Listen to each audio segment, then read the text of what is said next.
Welcome to Kenton's videos. Enjoy the video. In this video, I will explain how to replace your Honda Accord license plate light.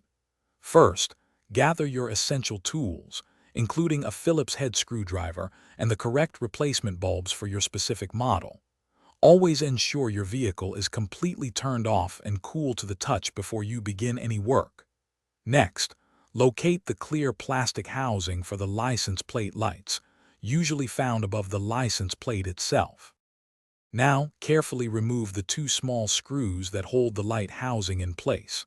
These are typically Phillips head screws. Once the screws are out, gently pry the housing away from the bumper or trunk lid. Be careful not to pull too hard, as the wiring harness is still attached. With the housing free, twist the bulb socket about 1/4 of a turn counterclockwise to release it from the housing. With the socket in hand, gently pull the old, burnt-out bulb straight out. It might be a little snug, but it should come free easily. Now, take your new replacement bulb and carefully insert it into the socket. Try to avoid touching the glass part of the new bulb with your bare fingers, as oils can shorten its lifespan. Before putting everything back together, turn on your headlights to confirm the new bulb illuminates.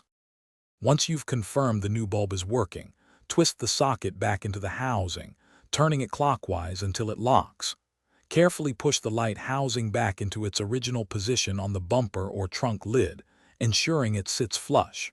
Reinsert and tighten the two screws you removed earlier. Finally, do a quick check of both license plate lights to ensure they are fully functional. And hey, if you're looking to keep your car smelling fresh, check out the description for a link to some great air fresheners and other deals. Thanks for watching. Consider subscribing if we helped you.